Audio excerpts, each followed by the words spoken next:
본 방송에서 제공하는 투자 정보는 투자 판단에 대한 조언입니다. 방송에서 제공하는 주식의 가치, 가격 상승 및 가격 하락에 대해서는 방송사에서 보장하지 않습니다.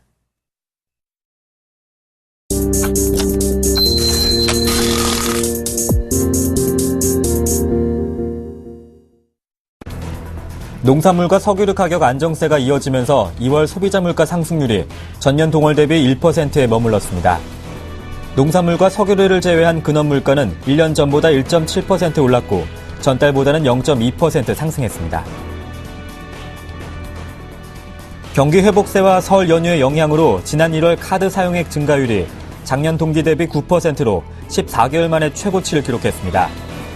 여신금융협회가 발표한 2014년 1월 카드 승인 실적에 따르면 지난 1월 신용카드와 체크카드 등 카드 승인액은 46조 9,900억 원으로 지난해 같은 달보다 9% 늘었습니다. 지난해 재벌그룹 3곳 중 2곳은 내부 거래가 줄어든 것으로 나타났습니다. 경제 민주화가 이슈로 대두되며 일감 몰아주기에 대한 비판이 거세게 일었던 것이 가장 큰 요인으로 꼽힙니다.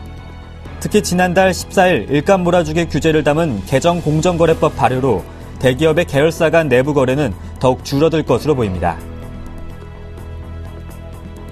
러시아는 우크라이나 사태와 관련해 크림반도에 군 병력을 보낸 것은 자국민 보호 차원에서 이루어진 정당한 행동이라고 주장했습니다. 특히 러시아로 망명 중인 빅토르 야누코비치 우크라이나 대통령도 파병을 요청했다고 러시아는 주장했습니다.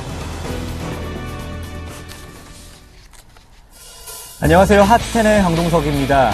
뉴욕 증시는 제조업 지표 호조가 있었지만 우크라이나 사태 등의 영향으로 투자 심리가 꺾이면서 사상 행진 최고가를 멈췄습니다. 한 1% 정도 밀렸고 유럽 증시가 더 많이 급락을 했습니다. 하지만 러시아 정부가 군사 행동을 하지 않을 것임을 시사하면서 우크라이나 사태는 단기간의 악재로 그칠 가능성이 조금 더 커진 상황입니다. 현재 국내 증시는 방향을 하락 쪽으로 잡은 상태였지만 하락폭을 조금 더 줄여가면서 1960선까지 회복한 상황이고요. 코스닥이 견조한 흐름을 보여주면서 530선을 돌파했습니다. 본격적인 핫텐 출발해 보겠습니다. 먼저 이번 코너는 시장의 핵으로 급부상하고 있는 시장 이슈와 또 테마들을 집중 분석해보는 시간입니다. 샘플러스 김용준 멘토님과 함께합니다. 안녕하십니까? 네, 안녕하세요. 네, 지난 시간에 멘토님과 함께 증권업 M&A에 대해서 이야기해봤었는데 오늘 추가적으로 한 말씀 더 해주신다고요? 일단은 그때 이제 말씀드렸을 때 이제 증권주에서 이제 어떤 시각으로 말씀드렸냐면, M&A 물건 자체가 작은 물건들이 아니고 굉장히 큰 물건들이다. 네. 그리고 이제 그 증권업의 그 판도를 새로 결정할 수 있는 굉장한 종목들이기 때문에. 장기적으로는 괜찮다고 보지만 단기적으로도 분명히 이제 모멘텀이 좀 나올 거다. 이런 얘기를 좀 드렸었던 겁니다. 네. 근데 이제 생각보다 주가들이 좀 선반영돼 갖고 좀 빠르게 좀 움직였던 부분들이 좀 있는데요. 네. 몇 종목을 좀 같이 말씀을 좀 드리겠습니다. 대표적으로 가장 크게 이제 상승을 했던 것이 이제 그 차트를 보시면 나타나겠지만, 이제 현대증권입니다. 이제 저희가 말씀드렸을 때 요 정도 구간이었었는데, 그 이후에 이제, 이 정도로 상승하면서, 단기적으로 거의 20% 이상 상승하는 모습을 좀 보여줬던 부분이 있고요. 조금 이제 다른 종목들은 현대증권만큼은 따라가지 못했습니다. 현대증권만큼 따라가지 못했는데, 동양증권 같은 경우는 크게 이제, 못 움직였던 부분이고요. 그리고 우리투자증권, 요런 부분들은, 지금 이제 잠깐 좀 시세를 보이다가 좀 출렁이는 모습들. 그리고 이제 또 이제 나타났던 게 이제 대우증권이죠. 대우증권 같은 경우는 그래도 비교적 견조한 모습을 보이고 있습니다. 자, 이거에서 그래도 현대증권이 가장 먼저 움직였던 부분들은 결국 이제 산업은행과 관련된 부분들에서의 어떤 이슈가 되면서 뭔가의 어떤 방향들이 좀 나오지 않았나 이런 측면인데, 지금은 추격 매수를 할 수 있는 구간들은 아닙니다. 추격 매수를 할 수 있는 구간은 아니고, 단기적으로 이제 시세 차익을 좀 노려야 될 타이밍이라고 보고요. 바닥권에서 아직 안 움직인 종목들은 굳이 이제 쫓아가면서 매도를 하실 필요는 없지만, 분명한 것은 현대증권 기준으로는. 근데 항상 예전에도 증권주 M&A 현상들을 좀 보면 어떤 현상이 벌어지냐면, 먼저 앞서는 종목들이 나타나고, 그리고 앞서는 종목이 쉬는 동안에 뒤에서 다시 세게 치고 나오는 이런 종목들이 있기 때문에, 종목 간에 아마 순환이 좀 돌 가능성이 좀 있다. 그러면은 현대증권 쪽을 추격 매수하기보다는 다른 쪽의 종목에 단기 포인트를 잡으면서 이쪽에 그 어떤 변화들이 어떻게 나타나는지 체크해가면서 대응하시는 게 좀 좋을 거라고 일단 판단이 되고요. 지난 시간에, 그러니까 지난주에 이제 주로 강조드렸던 부분이 뭐냐면, 우리는 이제 중소형주에 좀 집중해보자라는 얘기를 좀 많이 드렸죠. 예. 역시나 이제 그 중소형주는 지금 기간 조정을 받고 있고, 그러니까 항상 지금 고민하시는 게 대형주로 갈 거냐, 중소형주로 갈 거냐, 지금 갈팡질팡 하시는 분들이 상당히 많을 것 같습니다. 근데 이제 지난 시간에 뭐라고 말씀드렸냐면, 중소형주 장은 일시적인 조정은 나타나겠지만은, 중장기적으로 지속적인 상승이다.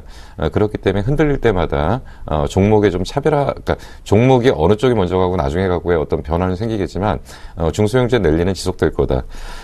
그러면서 이제 또 한 가지 말씀드렸던 게 이제 갤럭시 S5에서 우리 건질 거 딱 하나 있다. 죄송합니다. 무슨 말씀을 드렸냐면, 갤럭시 S5의 그 기술 도입이 굉장히 실망스럽다. 그렇지만 딱 하나 건진 거는, 지문인식 쪽은 건질만 하다. 라고 말씀드리면서 그때 뭐라고 말씀드렸냐면, 크루셜텍 정도는, 괜찮을 거라고 말씀드렸는데, 이제 오늘 크루셜텍이 이제 무슨 얘기가 나왔냐면, 삼성에서 지금 이제 사실 자체적인 지문인식 기술을 도입할 가능성이 있다라고 해서, 주가가 제대로 반영이 안 됐었는데, 수율의 문제 때문에 결국 크루셜텍에서 사용하는 기술을 갤럭시 노트 4 정도에 도입할 가능성이 있다 그러면서 장중에 이제 상한가를 들어갔다 나왔다 지금 계속 하고 있습니다. 결국 이러한 부분들은 중장기적으로 분명히 주가에 반영이 될 거고요. 일시적인 충격 흐름들은 무시하는 상태에서 적절한 매수 타이밍을 좀 잡는다고 한다면 역시 갤럭시 S5 IT 쪽 관련 쪽에 하나의 어떤 기술 도입에 대한 수혜를 입을 수 있는 종목을 찾아낼 수 있는 방향이 아닌가 판단이 됩니다. 네, 갤럭시 S5는 지문인식 기술에 대한 수혜주, 또 크루셜텍이 오늘 상한가를 보여주고 있는데 증권업 이야기를 더 해보고 싶습니다. 이제 증권주 상승세이긴 하지만 실적 개선에 대해서는 계속 의문이란 말이죠. 증권주를 증권주를 거래할 때 좀 유의해야 될 점이 어떤 것들이 있을까요? 저번에도 이제 말씀드린 것처럼 증권업은 업황 회복이 안 됩니다. 업황 회복이 안 되기 때문에 그리고 이제 지금 이제 거래소 쪽에서 무슨 얘기가 나왔냐면 상반기 중에 4시까지 거래 시간을 연장하겠다. 근데 이거 시간만 늘린다고 해서 돌아가는 수수료가 많이 나오는 거 아니거든요. 그리고 이제 수수료의 기본적인 구조들이 너무 이제 저가 수수료가 되기 때문에 그렇기 때문에 이제 결국 가장 중요한 영업이익이라는 측면에서는 개선되기 어렵다. 그래서 지금 증권업에서는 각자 차별화된 뭔가의 어떤 부분들이 있어야 된다. 강점이 있어야 된다. 예를 들어서 키움증권 같은 경우는 인터넷 쪽에 기반을 가지고서 강점을 갖고 나왔다. 근데 사실 키움증권이라는 게 수수료 경쟁이 들어가면서 나머지 모든 업체들이 제살각격 먹기로 한 거죠. 증권업에서 다른 수익 모델이 없는 상태에서 수수료 수익만 가지고서 유지하기는 이제 거의 불가능하다라고 보시면 되고, 그래서 이제 지난 시간에도 뭐라고 말씀드렸냐면 새로운 수익 모델이 필요하다. 그 중에 하나가 분명한 거는 M&A를 통해서 재편 작업은 재편 작업이고, 헤지펀드에 대한 수익 모델이 나와준다면 아마도 증권업에 대한 시각은 바뀔 건데 그거는 좀 상당히 오랜 시간이 걸린다. 그래서 지금은 증권업을 단기적인 모멘텀으로 볼 수밖에 없고 M&A 이슈로만 갖고 접근할 수밖에 없다. 그러니까 추세적으로 영업이 근본적으로 살아나기는 어렵다라고 정리를 해드린 겁니다. 증권업 업황 개선은 좀 어려운 상황이고 계속해서 추격 매수는 하지 말고 지금은 증권주 들고 계신 분들 이익 실현하는 구간이다 이렇게 말씀해 주셨습니다. 단기적인 모멘텀에서 한번 움직여보자 이렇게 말씀해 주셨고요. 오늘 주목해야 할 관심 분야를 말씀해 주실 텐데 터치 스크린 패널 업체를 소개해 주신다고요? 예. 이제 TSP 업체들이 이제 보통 주가의 흐름들이 이제 어떻게 형성이 됐냐면, 2013년도 9월 이후 지속적인 하락을 보였습니다. 이제 대표적인 종목을 하나 갖고서 차트를 보면서 한번 설명을 드리도록 하겠습니다. 자, 이게 이제 일진 디스플레이라는 종목인데요. 지금 종목의 주가의 수준이 2012년도 말에 한번 고점을 찍었고요. 2013년도 9월 달에 대부분 이제 고점을 찍고 그리고 굉장히 긴 조정을 지금 받고 있었던 흐름들이라고 일단 보여집니다. 자, 그러니까 TSP 업체가 이렇게까지 안 좋았던 이유는 몇 가지의 요소들이 좀 있었습니다. 삼성이 TSP에 대해서 신기술을 좀 적용을 하려고 했었습니다. 그러니까 보통 우리가 일반적으로 이제 터치 스크린은 보통 이제 GFF 방식이라고 그래갖고 GFF 방식을 일반적으로 쓰는 상태에서 삼성이 이제 G1F나 G2 방식을 일부 도입하려고 좀 준비를 했었죠. 근데 사실은 지금 G1F도 제대로 도입이 안 된 상태였고요. 더구나 이제 G2 같은 경우에는 대만 업체들은 G2의 기술 개발이 완료가 돼가지고 실질적으로 적용을 하고 있는데 삼성은 G2에 대해서 거의 이제 포기를 한 상태에서 그러다 보니까 이제 관련 업체들이 실적이 급격하게 악화됐고요. 그래서 다른 핸드폰 부품 업체들에 비해서 주가가 먼저 빠졌고 좀 깊이 빠졌다라고 좀 볼 수가 있습니다. 근데 최근에 이제 관심이 좀 집중되는 이유가 뭐 어떤 부분이냐면 터치 스크린에 대한 기술의 방향이 삼성에서 정리가 된 것 같습니다. 일단 그 G2까지는 안 가고요. G1F에 대한 부분과 GFF 방법을 혼합시켜 갖고 적절한 그 비중을 좀 맞춰 놓은 걸로 일단 판단이 됩니다. 그래서 이제 G1F의 대표 종목은 멜파스라고 보시면 되고요. GFF 방식의 대표 종목은 일진 디스플레이라고 보시면 됩니다. 사실은 어떻게 보면 신기술이 적용됐으면 일진 디스플레이 그 생산 라인들이 GFF 방식을 사용하는 생산 라인이 굉장히 위험한 방식이었습니다. 만약에 거기에만 올인하게 되면 신기술이 도입되게 되면 그 잘못하면 이제 예전에 이제 그 정전식 정압식 뭐 이런 예전에는 이제 터치 스크린을 손의 온도에 따라서 터치가 되는 방법과 아니면 물체를 가지고 터치하는 두 가지 방법이 있었는데 손을 가지고 손의 온도를 갖고 터치하는 방식으로 도입되면서부터 문제가 됐던 부분들이 있었는데 아마 이런 기술이 도입이 안 됐다면 문제가 됐을 것 같은데 일진 디스플레이 아직까지도 고집하고 있는 게 GFF 방식을 계속적으로 밀어붙이고 있기 때문에 GFF에는 대표적인 종목이라고 보시면 됩니다. 그리고 이제 터치 스크린에 대해서 시각을 새롭게 또 정리하는 또 한 가지 부분이 뭐라고 보시면 되냐면 이제는 스마트폰 시장은 거의 끝났다고 보시면 됩니다. 스마트폰 시장은 거의 끝났다는 게 스마트폰이 안 팔린다는 얘기가 아니고 스마트폰의 성장성이 안 나타난다고 보시면 되는 겁니다. 근데 앞으로는 패블릿이라는 단어를 많이 들으실 것 같습니다. 패블릿이나 태블릿. 패블릿이 오타가 아니고요. 보통 우리가 이제 노트 정도로 볼 때, 그러니까 스마트폰보다 좀 큰 거를 갖다가 패블릿이라고 좀 분류를 하고요. 태블릿은 그거보다 조금 더 큰 개념에서 우리가 뭐 이제 그 7점 몇 인치, 뭐 11인치, 10인치 이런 걸 갖다 태블릿이라고 얘기를 하고요. 그래서 패블릿과 태블릿이라는 것은 공통점이 뭐냐면 면적이 넓어지는 거, 그러니까 그 디스플레이 그 사용량이 커지는 거죠. 거기에 따라서 디스플레이 사용량이 많아지면은 TSP 업체, 터치스크린 업체들이 수혜를 받을 수밖에 없는 상황입니다. 그런 상황이 지금 나타나다 보니까 이제는 TSP 업체에 대해서 무슨 얘기를 하냐면 실적 대비로 지나치게 저평가다. 그리고 이제 2013년도 결산을 딱 보고 나니까 뭐냐면 생각했던 것보다 그 단가이나 압력이 크지 않아서 실적이 급격하게 꺾이는 업체들이 많지 않다. 그렇기 때문에 실적을 보니까 굉장히 저평가되는 종목들이 아닌가 좀 생각이 든다라고 지금 분석이 되는 거죠. 대표적으로 이제 일진 디스플레이 정도를 하나를 본다면 일진 디스플레이 같은 경우는 지금 주가 수준이 어느 정도냐면 지금 현재 최근에 조금 올라갔고 시가총액이 4,629억입니다. 4,629억인데 전년도 실적도 꽤 괜찮았지만 올해 실적 예상치가 지금 얼마 정도로 나왔냐면 8,300억 매출에 781억 정도의 영업이익을 내고 있기 때문에 그럼 시가총액 4,500억, 4,600억 정도라면 퍼 기준으로 6 정도가 나옵니다. 그리고 이제 그 멜파스 같은 경우는 GFF 수율이 완전히 안정이 돼가지고 수율이라는 건 뭐냐면 10개를 찍어내서 그러니까 수율이 50%라고 하는 건 10개를 찍어내서 5개를 버리고 5개를 쓰는 거죠. 근데 이제 그 초창기에는 모든 업체들이 그 신기술이 도입되면 수율이 굉장히 낮습니다. 그래서 보통은 수율이 20% 이하에서 거의 생산이 시작돼서 양산 체제로 들어가서 수율을 안정시키는 그런 구조들이라고 보시면 됩니다. 자, 그래서 이제 멜파스나 이런 것들이 이제 실적 턴을 하면서 기술력에 대한 부분들이 이제 전면적으로 부과될 거고요. 그래서 최근에 이제 묶음으로 같이 움직이고 있습니다. 일진 디스플레이, 멜파스, ELK 이 종목이 이제 같이 움직이는데 빠르게 이제 차트를 한번 보면서 설명 좀 드리도록 하겠습니다. 지금 이제 그 최근에 그 디스플레이 업체들이 여기서부터 이제 어떤 변화들이 지금 지금 나타나고 있어요. 바닥권에서. 굉장히 그 바닥에서 이제 올라오는 속도도 완만하고 그리고 안정적인 모습을 좀 보이고 있고요.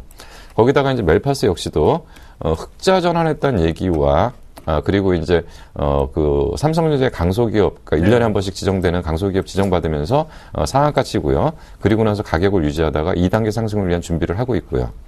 그리고 이제 또 한 가지는 ELK입니다. ELK 역시도 이제 그 TSP 업체 중에서 바닥에서 이제 그 주가를 좀 제대로 잡고 나오는 흐름들이라고 볼 수 있습니다. 그래서 뭐 중장기적인 사이클에서는 아까 말씀드린 것처럼 대면적화 가는 과정에서 TSP 업체의 수혜는 실적으로 나타날 거고요. 단기적인 모멘텀은 이런 종목군이 지금 묶였기 때문에 단기적인 시세 분출까지도 가능하기 때문에 단기적인 관점 역시도 가능하다고 판단이 됩니다. 네, 오늘 터치스크린 패널 업체에 대해서 살펴봤습니다. 일진 디스플레이와 또 멜파스, ELK 중장기적인 수혜는 실적에서 나타날 것이다 이렇게 말씀해 주셨습니다. 관심 있는 분들은 한 참고하시면 좋을 것 같습니다. 지금까지 시장의 핵에 대해서 이야기 나눠봤습니다. 샘플러스 김용준 멘토 뉴스와 함께했습니다. 고맙습니다. 네, 감사합니다.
안녕하십니까. 매일 새롭게 변화되는 주요 이슈를 상세하게 그리고 명확히 풀어드리는 나무누 멘토의 Y 시간입니다.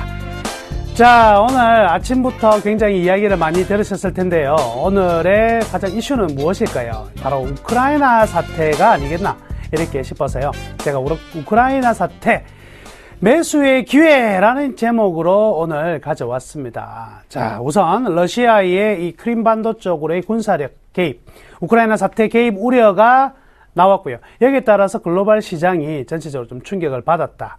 그 속에서 유가와 금 등의 강세를 보였는데요. 주식시장은 좀 약세가 나타났어요. 자, 그런데 참 재밌는 게요. 이렇습니다. 우크라이나 긴장이 좀 우려가 되면서 제일 손해본 나라는 득실을 보면은 누굴까요? 일본입니다, 일본. 안 그래도 지금 엔화 약세를 계속 만들어 가려고 했는데, 유럽과, 유럽의 긴장, 러시아니까, 그죠? 러시아와 유럽, 그리고 미국의 개입. 이래 되니까, 유로 화나, 달러 화나, 어떻게, 유로화보다는 달러가 강세를 보이는 것인데, 미국 또한 연결고리가 있기 때문에, 야, 그래도 제일 안전한 데는 일본이 더 있어요. 엔화가 엄청난 강세를 보이거든요. 일본이 지금 죽을 맛입니다. 죽을 맛이에요. 자, 그래서 지금 우크라이나의 사태, 매수기의 핵심 이렇게 봐야 될 것 같은데요. 우선 이거 한번 볼게요. 왜 우크라이나가 지금 어떤 상황이냐면 이 야누코비치가 친러시아계잖아요. 그래서 사실 EU 쪽에서는 우크라이나를 계속 안으려고 그랬어요. 물론 러시아의 과거 소련 시대에 15개국이 독립을 하면서 CSI 15개국이 있었는데 이 유로존에서는요. 유럽의 파이를 키워야 되기 때문에 그들 나라들을 계속 안아서 경제 규모를 키우려고 하고 있는 상황이거든요. 반면 러시아 같은 경우는 과거에 이제 속국이고 자기들의 어떤 분담된 어떤 국가들, 리스크가 줄여 나갈 수 있는 분담된 국가들이었기 때문에 계속 안으려고 한다는 거죠. 여기에서 이제 접점이 계속 가까워지고 있다는 거죠. 과거 동유럽 정도까지 라인이었다면 이제는 거의 러시아에 인접한 나라들까지 계속 터치가 들어가다 보니까 러시아가 화가 난 거죠. 여기서 누구예요? 야, 이거 누구예요? 푸틀러라고 아세요? 푸틀러? 누구예요? 히틀러 이후에 탄생한 푸틴. 푸틴의 별명이 뭐예요? 푸틀러예요, 푸틀러. 이게 가만 안 있잖아요. 김연아 금메달도 뺏어가더니만, 이게 예사롭지 않은 인간이거든요. 인간이 가만 안 있습니다. 근데, 우리나라만 남북으로 분단이 되어 있는 게 아니고, 실질적으로 남북 동서로 분단될 수 있는 나라들이 굉장히 많아요. 예전에 작년에는 지중해의 작은 섬 하나가 세계 시장을 요동쳤던 때가 있었거든요. 바로 키프로스라는 나라가 남키프로스, 북키프로스로 나눠져 있었고요. 지금 우크라이나도요. 반쪽 서우크라이나는요. 전부 다 친EU계예요. 친유럽계인데 동우크라이나계는 친러시아계란 말이죠. 그래서 분리해서 나라를 두 개 만들든지 아니면 두 개 나눠진 부분에서 친러계는 자기는 러시아로 들어가겠다. 이런 식의 충돌이 발생하고 있는 상황이죠. 그러다 보니까 지금 대립은요, 경제적으로 지금 우크라이나가 굉장히 안 좋은 상황인데, 사실은 유럽의 돈을 원래 유럽에서 빌려준다 그랬는데 이걸 마다했거든요. 야누코비치가 러시아에서 돈을 빌리는 조건으로 유로존에 들어가지를 않았단 말이죠. 근데 경제가 계속 안 좋은 상황이니까 러시아의 지원도 그렇게 썩 녹록치가 않죠. 러시아 과거 어때요? 금융위기 이전까지만 하더라도요, 7%, 8% 엄청난 성장을 보였다가, 금융위기 이후에는요, 지금 연평균 성장률 1.3% 이래밖에 안 돼요. 그러니까 경제가 전혀 없어요. 루블화 지금 거의 폭락이죠. 경제가 거의 없는 상황이다 보니까 우크라이나 지원이 그렇게 강력하지가 못하죠. 그러니까 시위를 했고 야당에서 승리를 하면서 이 정치적 충돌이 지금 나타나고 있는 상황이다. 이렇게 보는데요. 근데 러시아가 이렇게 초강력 대응할 이유가 별로 없어 보이는데요. 왜 이렇게 하느냐? 저는 이런 생각도 한번 해봅니다. 러시아의 GDP 20%가 뭘로 차지하고 있냐면요. 바로 에너지 수출에 차지하고 있어요. 그러면 이 에너지 대표적으로 이제 원유와 그리고 천연가스가 되겠는데 원유와 천연가스의 가격이 원유 가격이요. 어땠습니까? 수년 동안에 셰일가스 혁명이 일어나고 등등 세계 경기가 안 좋음으로써 가격이 오르지를 못했거든요. 그러니까 러시아 같은 경우는 경기도 별로 안 좋은데 수출하는 이 원유 가격도 별로 안 좋으니까 상당히 경제 성장이 걸림돌이 될 수밖에 없었어요. 근데 이참에 얘들이 압박을 가하는 거지. 압박을 가하면서 좀 과다한 액션을 취하니까 어떤 현상이 바로 일어나요? 천연가스 가격, 육 같은 것들이 올라가기 시작하네요. 그러면 러시아 입장에서는요, 이 상당히 득을 볼 수 있는 부분이 되겠죠. 그래서 오히려 긴장을 일부러 촉발시키고 있는 것이 아닌가. 이런 생각도 우리는 안 해볼 수가 없다. 이렇게 봐야 될 것 같습니다. 자, 그러나 결국 있잖아요. 이러한 악재는요, 며칠이면 끝난다. 그리고 궁극적으로 주가는요, 어디로 가죠? 실적이 회귀하는 부분이기 때문에 이 또한 곧 지나가리요. 이렇게 생각하시면 될 것 같고요. 워렌 버핏 같은 경우에는 이거 나는 팔지 않겠다. 오히려 매수를 늘리겠다. 이 좋은 기회인데 라고 이야기를 했습니다. 자, 향후 이제 전망은 어떻게 봐야 될 것이냐. 결국 아니겠습니까? 둘이의 극단적인 충돌은 나올 수가 없는 환경이에요. 더군다나 보세요. 자, 만약에 지금 우크라이나 같은 경우에는 러시아에서 생산된 천연가스가 우크라이나를 통과해서 유로존으로 가거든요. 근데 여기에서 만약에 문제가 생긴다. 그러면 이 천연가스 가격을 급등, 유로존에는 이제 경기 좀 살아나가지고 어떻게 좀 해보려고 하는데 이 원자재 가격이 폭등하면 경기가 되레 찬물을 끼얹을 수밖에 없다. 그리고 지금 우크라이나가 러시아의 차관이 한 135억 달러 정도 되는데 우크라이나 가지고 있는 외환 보유고가요 150달러밖에 안 돼요. 그거 주고 난 파산입니다. 국가 그냥 문 닫아야 돼요. 그러면 결국 우크라이나를 지원하기 위해서는 유로존이 나서야 되는데 그럼 유로존 지금 안 그래도 지금 아직까지 아닌데 우크라이나까지 지원해 줘가면서 러시아하고의 충돌을 끄집갈 수 있느냐? 못 간다는 거죠. 그렇기 때문에 궁극적으로는요, 이게 극단적인 사태는 일어나지 않는다. 이거는 거의 확실하다. 이렇게 보시면 될 것 같고요. 은근히 이 유가의 일정 부분 상승은요, 미국도 바라고 있는 부분이 될 수도 있습니다. 그래서 사실은요, 미국 같은 경우는 이제 달러를 계속 찍어내고 지금 양적 완화를 계속 하고 있는 상황이잖아요. 양적 완화 규모가 축소됐다는 거지. 테이퍼링을 착각하시면 안 돼요. 축소된 부분이지 아직도 양적 완화는 계속 지속되고 있다고 생각하셔야 되는데 여기에서 어떻게 해요? 달러의 기축통화적 위치를 차지하기 위해서는 유가가 올라가면 미국은 득이에요. 그러니까 미국도요, 적정 수준의 이 조율에 나서는 게 낫지 극단적인 상태로 글로벌 경기가 확 바뀌게 된다면 미국도 얻을 게 없는 상황이죠. 그러니까 어떻습니까? 러시아 같은 경우에도요, 조금씩 올라가지고 팔아먹는 게 가장 궁극적인 목표지. 아예 못 팔아먹었을 때는 자기도 굉장히 큰 리스크를 안을 수밖에 없습니다. 결론은 나와 있어요. 어떻게 큰 사태가 일어날 수가 없다. 대신에 이걸 가지고 서로 전부 다 간보기를 할 거라는 거죠. 이렇게 할까 저렇게 할까. 우크라이나 입장에서도 극단적으로 가게 되면 자기 국가 너무 위험해지니까 살짝 어디 쪽에 발을 살살 담궈가면서 가느냐. 그런데 이제 이런 흐름들이 완전히 또 제거는 안 될 거예요. 이런 불확실성이. 적정한 불확실성이 어느 텐션을 유지하면서 쭉 갈 가능성이 많을 거예요. 그렇다면 이 역할은 뭘까요? 네, 증시가 상승하다가 조정이 나타날 수 있는 지점에서 나타날 수 있는 조정의 빌미 정도는 앞으로도 될 가능성은 많다. 이렇게 보시면 되겠습니다. 또 하나의 재밌는 사실은요. 이제 신흥국이라고 딱 들여다보니까 신흥국이 다 같은 신흥국이 아니더라 이거죠. 인도 같은 경우는 외국인 순매수 굉장히 많아지고 있는 상황이고요. 대만도 굉장히 많이 들어오고. 그러니까 저 남미와 이번 얼마 전에 이제 RN 충격이 있었잖아요.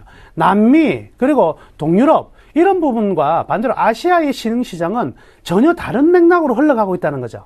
이렇다면 상대적으로 위험이 작고 수익률이 높은 아시아 시장 쪽에서는 더욱더 긍정적인 매수 자금이 들어올 수밖에 없는 환경이다. 이렇게 보시면 되겠네요. 자, 그러면 대응책은 어떻게 해야 될까? 역시 시장의 빌미일 뿐이다. 저는 어제 계속 강조하고 있는데요. 3월달 지수는 2050포인트까지 가는 데는요, 전혀 무리 없이 행진 가능하다. 그럼 이러한 흐름들 속에서 오늘 보세요. 자, 시장 보여요. 장 초반에 막 떨어지다가 어때요? 그냥 지금 올라서 버리잖아요. 이게 지금 뭐예요? 외국인뿐만 아니라 우리나라는 중위험 중소기업 국가라서 이러한 신흥국의 적정한 리스크에서는요, 가장 안전하고 가장 매력적인 시장이면 틀림없다. 그러니까요, 이러한 조정에 강력히 뭐로 매수로 대응하자. 아니, 이미 매수 다 해놨다. 그러면 걱정 마시고 계속 들고 가자. 이렇게 보시면 될 것 같고요. 결국 뭐냐면 이 에너지 가격과 금값의 상승, 이런 가격의 상승은요, 관련주들의 모멘텀이 된다. 이렇게 보실 수가 있겠습니다. 그러다 보니까 에너지 관련주 그리고 화학주들이 순환매가 돌 가능성이 많겠고요. 막 극단적이긴 하지만 만약에 여기에 문제가 터진다면 육로로 천연가스를 받을 수 없다면 해로로 받아야 될 것이고, 그렇다면 조선업이나 해운경기도 꽤 좋아질 부분이다. 이렇게 생각하시면 되겠습니다. 그래서 3월의 기조는요, 계속해서 낙폭과대주에서 승부를 찾아야 될 것이고, 이 낙폭과대주들이 반등이 나오는 시점에 이러한 조정의 빌미의 뉴스가 나올 때는요, 과감히 매수하셔서 비중을 빵 실어 넣으시면 되겠습니다. 자, 오늘 어전장 이슈는요, 여기서 마치도록 하겠습니다. 오후 2시에 여러분들 특징주를 가지고 다시 찾아뵙겠습니다. 감사합니다.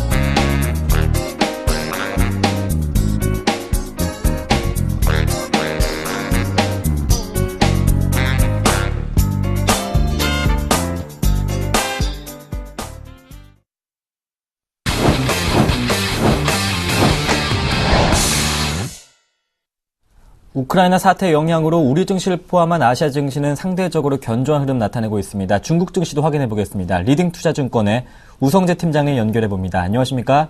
네, 안녕하세요. 네, 어제 상해 증시가 1% 가까이 상승하면서 2070선을 회복하는 흐름 나타냈습니다. 어제 정협을 시작으로 이제 5일 시작되는 전인대까지 아직은 관망 장세가 움직이고 있는지 현재 출발 상황 어떻습니까? 예, 지금 현재 중국 증시 약세 움직임 보이고 있습니다. 시장에서의 매도 물량들이 꾸준히 출현하는 모습을 보이면서 2100선 다시금 무너진 모습을 보이고 있는데요. 현재 상해 종합주가지수 2068.11포인트 0.34포인트의 장 움직임 보이면서 시장에서의 간망세는 좀 더 이어져 나가고 있다라 보시면 좋을 것 같습니다. 전일 이제 중국의 양회가 개막이 되었는데요. 전국 정치협상회의 그리고 전국인민대표대회가 대회를 합쳐서 양회라고 하는데 어제 개최가 됐습니다. 지금 이번 회기는 13일까지 계속되는 가운데 이번 전국 양회에서 새로운 정책들이 나올 수 있을지 여부 좀 지켜보셔야 될 것 같습니다. 시장에서의 간망세가 좀 많이 커지고 있는 가운데 과연 중국 정부가 계속적인 긴축 기조를 이어져 나갈지 여부에 따라 시장에서의 변동성 확대될 수 있는 만큼 양회에서 어떠한 이야기가 나올지 여부에 따라 변동성 확대될 수밖에 없는 상황인 만큼 이런 부분 염두하셔야 될 것 같습니다. 지금 중국의 6월 국내 100대 도시의 집값은 21개월 연속 상승세를 나타내면서 집값 상승에 따른 부담감들은 꾸준히 나타나고 있는 모습을 보이고 있습니다. 전일 발표했었던 중국의 2월 비제조 PMI 55로 소폭 하락세를 나타내는 모습을 보였던 가운데 지금 전월 대비로는 1.6포인트 상승하면서 3개월 연속 그 하락세를 이어가다가 반등에 성공하는 모습을 보여주었습니다. 지금 중국의 6월 HSBC 제조 PMI 확정치 또한 48.5로 7개월 이내 최저 수준을 기록하면서 시장 예상치를 하회하는 모습을 보였던 만큼 중국 경제에는 이러한 부분들이 부담을 나타내고 있는 상황인데요.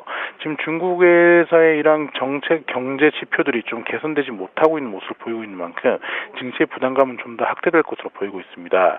결국 이번 양회에서 새로운 정책들이 나올지 여부에 따라 시장에서의 상승 추세로 전환이 가능할 것으로 보이고 있는 만큼 중국 양회에서 어떠한 정책들이 나올 수 있을지 여부 확인하시면서 접근하셔야겠습니다. 일단 중국의 제조업 경기 둔화가 계속되고 있는 가운데도 중국의 경제성장 목표 7.5% 수정에는 변함이 없을지 내일 전인대에서 확인할 수 있겠습니다. 지금까지 리딩투자증권의 우성재 팀장님과 함께했습니다. 고맙습니다. 네, 고맙습니다.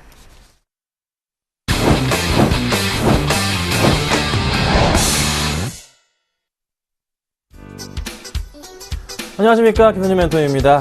네, 시장이 갑자기 또 좋아집니다. 그렇죠? 코스닥이 어느새 0.47%, 코스피는요, 약간 조금 빠지지만 그래도 많이 회복이 된 거예요. 그렇잖아요. 0.12% 정도의 마이너스 폭 기록합니다.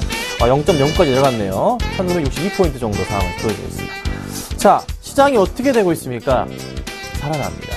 자, 제가 오늘 재밌는 얘기 해드릴 건데요. 그 전에 문자를 보내주세요. 제가 종목 상담 해드립니다. 제가 추천드렸던 거 궁금하신 분들 연락을 주시고요. 아니면은 보유하고 계신 분들이나 아니면 이거 사도 될까요? 질문 있으신 분들 연락을 주세요. 제가 상담을 해드릴게요. 아래 번호 나갈 겁니다. 013-3366번에 011-0번으로 문자를 주시면 됩니다. 아셨죠?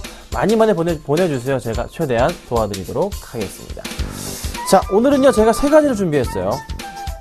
좀 보고 갈게요. 자, 우크라이나 사태. 이게 뭐냐면요, 최일가스 전쟁입니다. 자, 두 번째는요, 에리 테마 관련해서 가져나왔고요. 세 번째는 전자결제 테마 가져나왔습니다. 자, 전자결제는 어제 추천드렸던 모빌리언스, 오늘 정말 잘 가고 있네요. 자, 이따 말씀드려볼게요.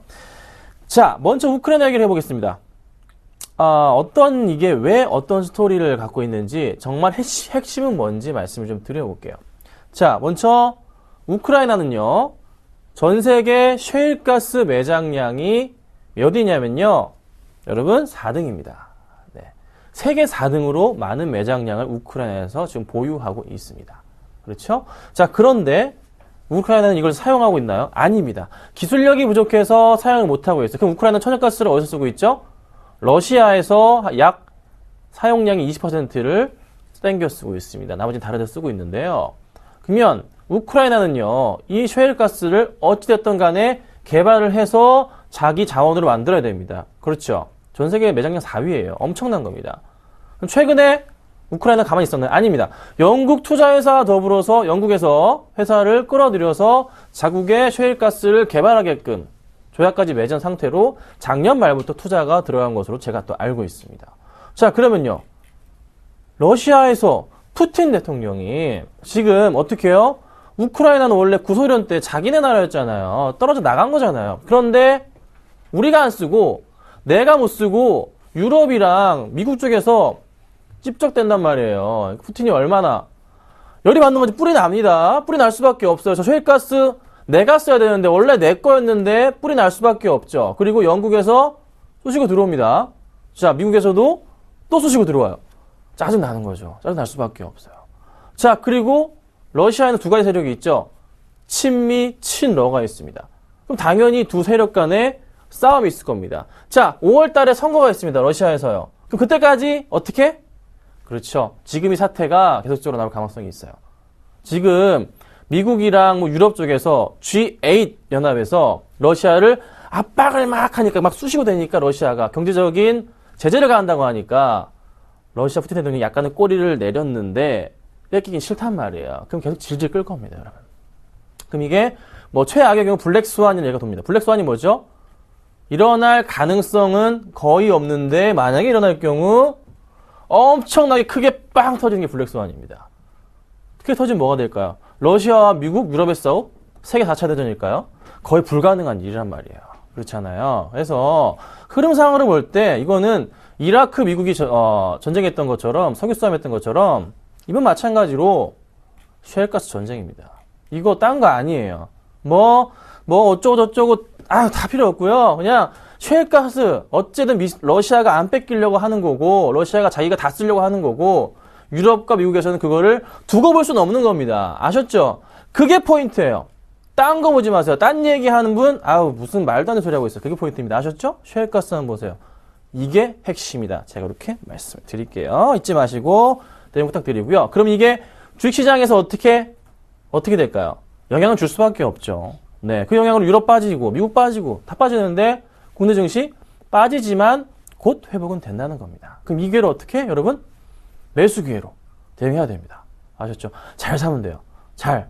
기관과 외인들이 손놓지 않는 거 있잖아요. 그런 거 들고 계신다면 잘 들고 계세요. 잘 들고 계세요. 꼭 쥐고 계세요. 날아갈 겁니다. 아셨죠? 잠깐 기다려 보시고 다음 주가 또 동시만기가 있긴 한데 좀 지켜볼만 해요. 그러니까 회복이 좀 빠르게 될 가능성이 있습니다. 아무래도 최악의 경우 동시만기 이후부터 해서 다음 주말부터 해서 주가가 쫙 올라갈 가능성도 있으니까요. 그 포인트만 기억하시면 될 것 같아요. 자, 두 번째 얘기를 해볼게요. LED 테마 산업의 얘기를 드려보겠습니다. 자, 사실 최근 들어서 가장 좀 많이 올랐던 그런 이제 업종군, 서울반도체나, 루멘스 정도가 될 것 같은데요. 자, 먼저 서울반도체 보겠습니다. 오늘 2.9% 올라가고 있습니다. 그리고 루멘스가요, 3% 이상 올라가고 있습니다. 자, 루멘스는 BW 악재도 있었는데요. 해소가 된 것 같고요. 서울반도체 다시 올라갑니다. 자, 매수해야 될까요? 매수해야 될까요? 나쁘지 않겠다 말씀을 제가 많이 드리죠. 제가 서울반도체 얼마 말씀드리죠? 맨날 10만원 얘기 드립니다. 그렇죠? 네, 이제 그냥 외우셔야 돼요. 김선윤 저 인간은 네이버 100만원, 서울반도체 10만원 외치는 놈이구나. 어디 한번 두고 보자가 아니라 진짜 가능한 얘기를 드리는 겁니다. 성장성 때문에. 자, 서울반도체 볼게요. 차트 볼게요. 이 차트 흐름에서 제가 조정이 나올 때마다 매수 사인을 많이 드렸습니다. 그쵸? 조정 시마다. 제가 LED 관련주도 12월 중순부터, 이때부터 관심 가져라, 관심 가져라, 관심 가져라, 진짜 수도 없이 떠들었습니다. 쫙 올라갔잖아요. 저희가 또 제가 루멘 추천드리고 잘 먹고 나왔었잖아요. 기억 있으시죠? 그리고 조정이 이렇게 또 나오고, 조정이 이렇게 나오고, 또 조정이 나옵니다. 조정 시마다 제가 매수 사인 드렸잖아요. 제가 즐겨 그리는 차트 뭐죠? 이 라인 차트 나왔었잖아요. 그쵸? 나왔잖아요, 여러분. 잘 관심 가지세요. LED 테마 좋습니다. 제가 올 한 해 가장 핫한 테마로, 이건 테마도 아니고 업황의 흐름이에요. LED, 그리고 뭐 하나 있죠? 태양광입니다. 두 개는요, 주도하는 테마. 이건 테마가 아니죠. 진짜 큰 업종으로서 시장을 이끌 수 있는. 그러니까 크게 대형주가 시장을 이끌어가지만 요 두 가지들도 그 중심에서 항상 많은 인기를 끌면서 올라가는 그런 종목군이 될 거예요. 그러니까 잘 두고 계시면 좋을 것 같고요. 제가 오늘 LED 관련주 하나를 또 추천을 드릴 겁니다. 뭘 드릴까요? 많죠. 그 중에서 하나인데요. 잘 방송 보세요. 끝까지 보시면 제가 다 가르쳐 드리도록 하겠습니다. 아셨죠? 자, 마지막으로는 이겁니다. 전자결제. 네, 전자결제 관련주들이 흐름이 또 굉장히 좋아지고 있어요. 먼저 어제 여러분 어제 추천드렸어요. KG 모빌리언스. 어제 조금 약간 밀리는 듯 했는데 다 올라갑니다. 보세요. 차트 보세요. 어떻게 이렇게 갑니까? 저 매수가 얼마 잡았죠? 15,550원 사인 드렸잖아요. 지금 얼마죠? 15,750원, 800원 왔다 갔다 합니다. 아우, 잘 가고 있죠? 이것뿐만이 아니에요. 자, KG 뭐죠? 이니시스 4.5%. 어머나. 와, 이렇게 갑니다, 여러분. 제가 뭐 쪽집게인가요? 쪽집게일 수도 있어요. 근데 제가 항상 먼저 말씀드리잖아요. 제가 좀 시장을 되게 빨리 봅니다. 아실 거예요. 여러분 느끼실 거예요. 시장을 되게 빨리 봅니다. 왜 추천드렸죠? 갤럭시 S5 언제 출시합니까? 4월 11일 경이라고 합니다. 자, 그러면 먼저 움직이는 종목 먼저 갑니다. 어제 제가 오후에 뭐 추천드렸습니까? 어제 오후에 뭐 추천드렸죠? 네, 삼성전기 추천드렸잖아요. 어제 제가 삼성전기 어떻게 추천드렸죠? 종가 매수 드렸습니다. 종가 매수 사인 드렸죠? 기억하시죠? 어제 오후 2시 방송에 2시 40분 방송에 종가 매수 사인 드렸습니다. 지금 몇 프로 올라갑니까? 1.3% 올라갑니다. 오늘 차트 흐름 보세요. 1.3% 지금 올라갑니다. 자, 이렇게 아름다운 모습. 어떤 이슈? 갤럭시 S5 이슈. 주목해야 될 점은요. 시장을 먼저 빨리 읽는 기술. 그게 뭐부터? 시장이 멈춰 있잖아요. 수급이 움직이고 나서, 뉴스 기사가 움직이고 나서, 그 다음 누가 움직이냐면요. 우리 개인들이 움직입니다. 이게 진짜 골머리가 아픈 거예요. 그러니까, 제 방송 보시는 분들은 수급 보고서 들어가기 때문에 그 어떤 것보다 먼저 빨리 들어가십니다. 아셨죠? 잘만 따라오세요. 그러니까 잘 두고 계시면 되고요. KG 모빌리언스 더 갈까요? 더 갑니다. 전자결제주들 더 갈 겁니다. 왜? 모빌리언스의 수급 보면 알 수 있어요. 같이 좀 보실게요. 자, 보세요. 모빌리언스 수급입니다. 어제는 뭐 기관들이 1,500주 나갔다고요? 중요하지 않습니다. 그 전에 매수한 걸 보세요. 자, 외국인들이 며칠째죠? 기억도 안 나요. 너무 많이 샀어요. 2월 17일부터 해서 계속.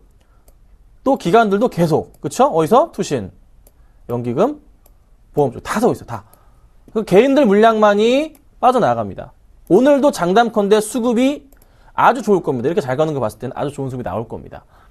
더 올라갈 가능성이 있죠. 이니시스가 또 이제 좀 시작했어요. 아이고 죄송합니다. 이니시스가 보세요. 시작을 했다고요. 아마 이니시스도요. 수급이 오늘 굉장히 좋을 겁니다. 아마 지금 이 박스권, 단기 박스권을 돌파하려는 시도가 나올 가능성이 높다고 판단이 돼요. 하지만 저희는 모빌리언스 추천드렸죠. 왜? 이니시스보다 모빌리언스가 수급이 더 좋기 때문에 제가 추천을 드렸던 겁니다. 들고 계신 분들은 걱정 마시고 들고 계시고요.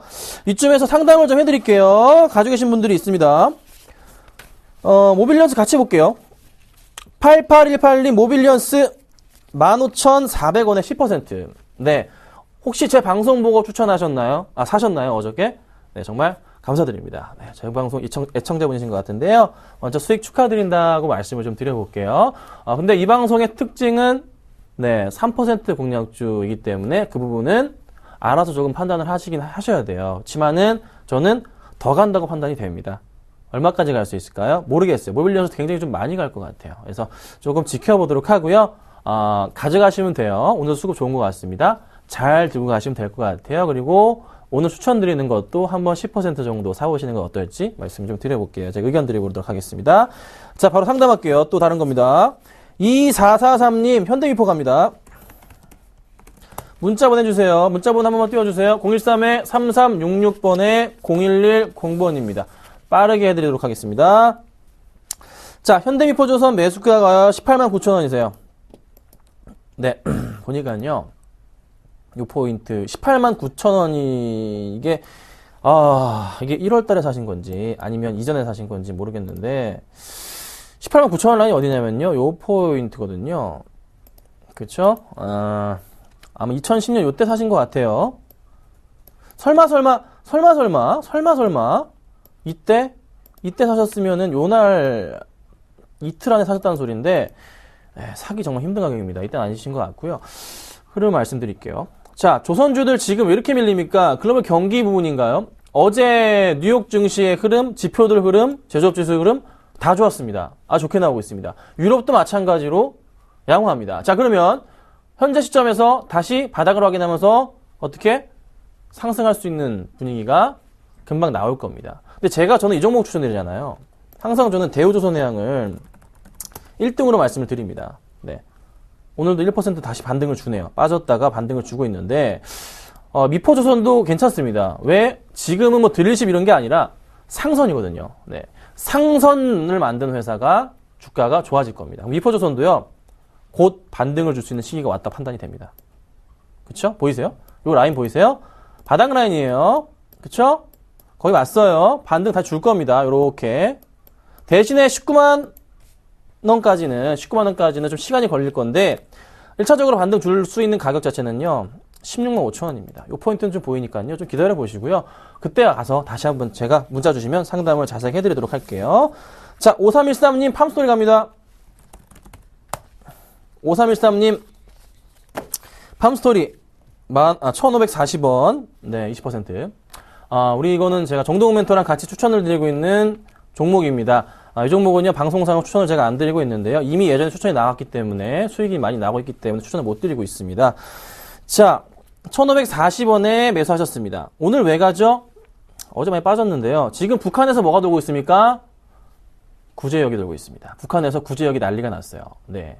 우리나라 쪽에 도와준다고 했는데 북한에서 NO! 했습니다. 네. 구제역이 철새에 묻어서 우리나라로 날라오겠죠? 날라올 가능성이 있습니다. 구제역은 뭐죠? 돼지 가축이죠?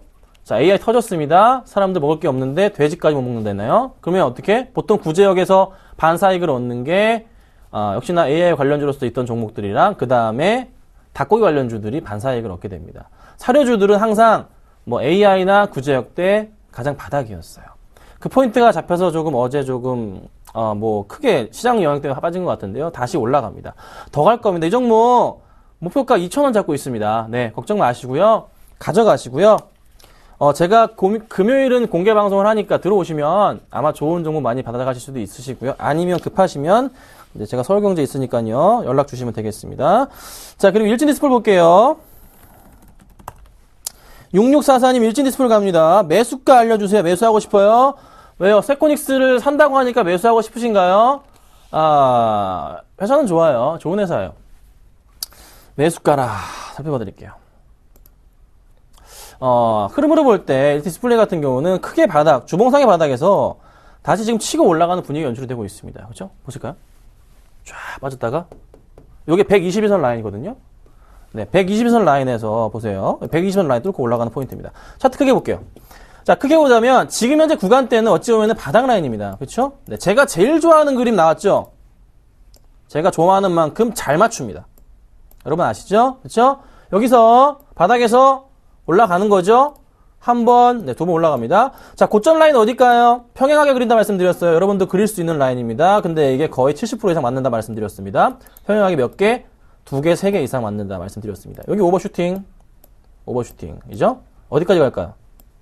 2만원까지 눈에 들어오네요. 2만원까지는 보인대요. 보입니다. 보이는데, 갈 수 있을지에 대한 여부는 확인이 필요해요. 수급적인 부분도 봐야 되는데요. 수급적인 부분은 나쁘지 않네요. 가능합니다. 매수 가능하다 사인 드리겠습니다. 대신에 너무 급하게 추격 매수하지 마시고요. 적당히 가격 보시고 조정 올 때마다 조금 매수하시는 거를 제가 권유를 드려보도록 하겠습니다. 아셨죠? 너무 급하게 사시는 것은 안 됩니다. 부탁드릴게요. 제발 부탁드릴게요. 아셨죠? 꼭 사실 때 제가 항상 말씀드리는 건 의견입니다, 여러분. 그 부분은 참고하시고요. 방송상으로 추천드리는 거에 대해서는 다 의견이기 때문에 이 부분은 항상 인지하시고 대응 부탁드리겠습니다. 여러분, 제가 막 사라고 했다고 막 사시면 안 됩니다. 이건 의견입니다, 여러분. 네. 저도 조심해야 되는 사람인 거 아시죠? 네. 법적인 부분이니까요. 양해 말씀 부탁드리겠습니다. 자, 그리고 오늘 추천주 말씀드리기 전에요. 한 종목이 목표가 같습니다. 오래 기다렸어요. 한국토지신탁입니다.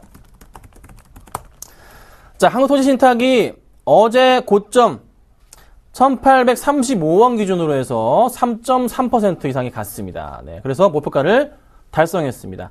수익을 축하드린다 말씀 좀 드리겠는데요. 지금 현재 구간에서 매도하시면요, 2% 조금 넘게 수익이 나실 거예요. 지금 현재 가격에서 1820에서 매도하시면 요거는 정리를 하도록 하겠습니다. 아셨죠? 수익 축하드린다 말씀드리고요.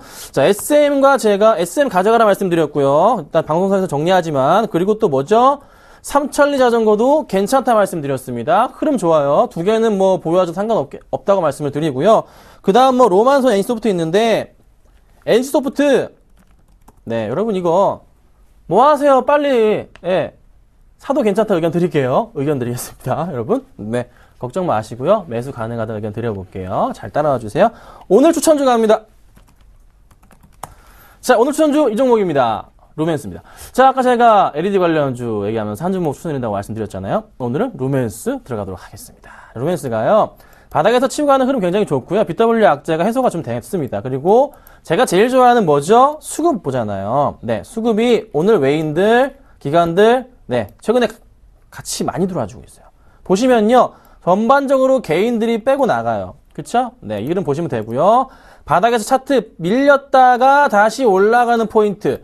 그럼 왜 서울반도체는 아니에요? 서울반도체보다 수급이 얘가 더 양호하니까 루멘스로 가는 겁니다. 다른 이유는 없습니다. 서울반도체도 괜찮습니다. 그래서 루멘스 말씀드릴게요. 루멘스 매수가 잡아드립니다. 보니까요, 이렇게 합시다. 11,550원에서 11,500원 라인인데요. 11,550원 부근에서 더 싸게 잡으셔도 괜찮습니다. 제가 수익 계산은 11,550원으로 하겠습니다. 11,550원에서 매수 사인을 드려보도록 하고요. 목표가는 얼마죠? 항상 말씀드리죠. 플러스 3%. 그 다음에 손절가는 마이너스 3% 잡도록 하겠습니다. 자, 오늘 제가 루멘스까지 말씀을 좀 드려봤고요. 오후에 뵙도록 하겠습니다. 감사합니다.